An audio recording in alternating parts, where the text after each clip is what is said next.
Hi, I'm Rayceen Pendarvis, and I'm here with, Krylios. and we're also interviewing. Brooke Pinto.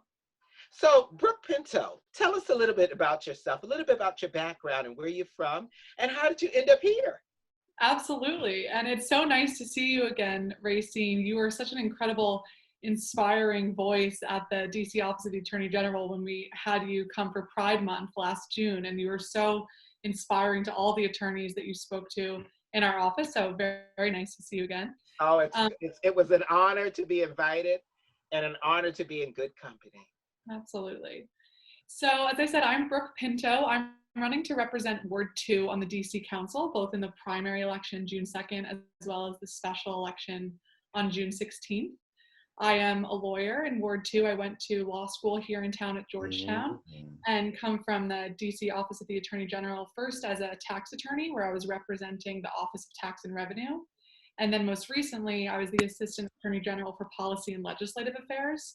And in that role, I was representing the DC Council as my client, as well as many of the district agencies, and saw how those agencies and the mayor's office and the AG's office often collaborate together, and sometimes certain circumstances where more effective collaboration could be seen.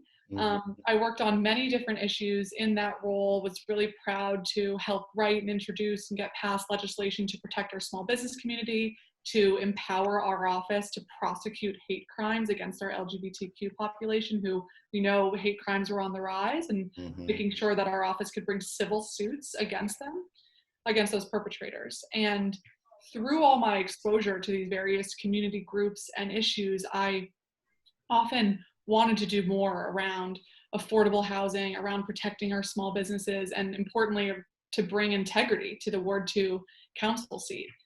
And in January, when Jack Evans resigned 5 minutes before he was unanimously voted to be expelled from the council due to his ethics violations, 1 week later, he announced he was running again for the same seat. And I kind of couldn't believe it. And so a week after that, I resigned from my job at the Attorney General's office and got in this race. And so it's been a really interesting and exciting couple of months, and I'm really proud of the campaign that we've built.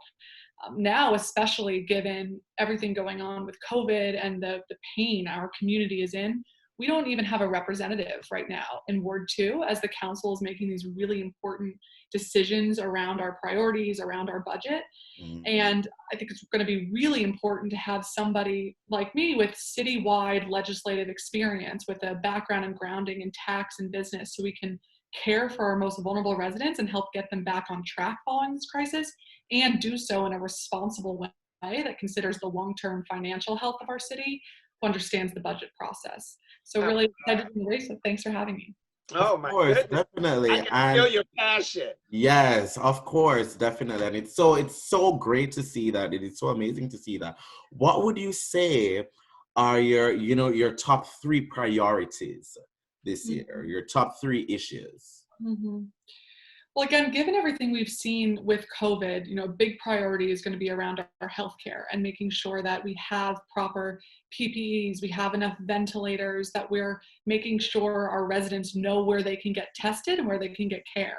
And something I've seen in talking to voters is there's a real lack of consistency of the information people are receiving. And so it's one thing to provide that care and to provide those resources, and another thing to make sure everybody in the city knows where they can go for a test, knows which hospitals have ventilators, and that we're coordinating with our state partners to make sure we can do so effectively.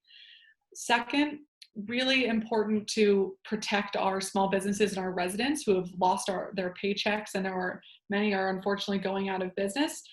Again, really important to provide resources and immediate relief, but that's insufficient. We also have to make sure our agencies tasked with releasing that relief has the staffing and the resources they need. I was really pleased to see the mayor shifted 50 additional employees into the Department of Employment Services to make sure that those unemployment insurance claims could be processed quickly. And third, our education system. I'm really concerned about our kids right now who are home and distance learning. And we saw many of the inequities that already exist in our society just get exacerbated by this crisis. Not all of our students had access to laptops and internet, for example. And I'm worried about making sure our kids have the resources they need as we go into the summer months for summer learning, making sure all teachers at every school have the training they need to provide meaningful and adequate education over online. And then, underlying and in addition to all of those important programs, making sure we're considering the long-term financial health of our city and being responsible so that this crisis doesn't extend into 5 or 10 years of bankruptcy, but that instead we can all make some sacrifices now together and get through this in the next 2 years. Agreed. And it's like, this crisis has exacerbated a lot of the priorities and issues that we have. So, if it's anytime, it's now. Well, let me know. How can people support your campaign? How can they learn more about you? I would love if you would visit my website. Our website is brookepinto4ward2.com. It's with number 2. And get involved that way. I also do weekly Zoom check-ins every Wednesday at 6 p.m. If you direct message me on any of my social media platforms, which is Brooke Pinto 4 Ward 2 on Twitter, Instagram, and Facebook, we can send you the link to that, as well as set up another time to chat if you have other questions. Would love if you followed us on social media at Brooke Pinto 4 Ward 2 and have you involved in any way of the campaign. Of course. And thank you so much for joining us. Thank you so much for having me. And most of all, thank you for watching.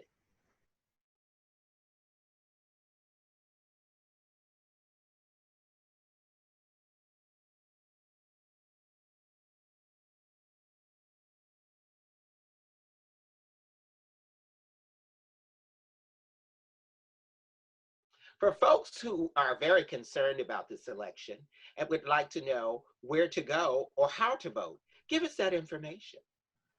Absolutely. So ordering your mail-in ballot is going to be really important this year, as many of the in-person voting precincts have been closed for the day of the election. So you can do so many different ways. You can call the Board of Elections at 202-741-5283. You can go to DC Board of Elections website and order your ballot, or you can do so on your smartphone on an app entirely paperless at vote4DC and order your ballot, and it'll come to your house pre-stamped, prepaid, and you can fill out your choices and return it. And I want to say, for anybody thinking about this election, no matter who you're voting for, it's really important that you order your mail-in ballot and have your voice be heard. Oh, wow. And you heard it here. And most of all, thank you for watching.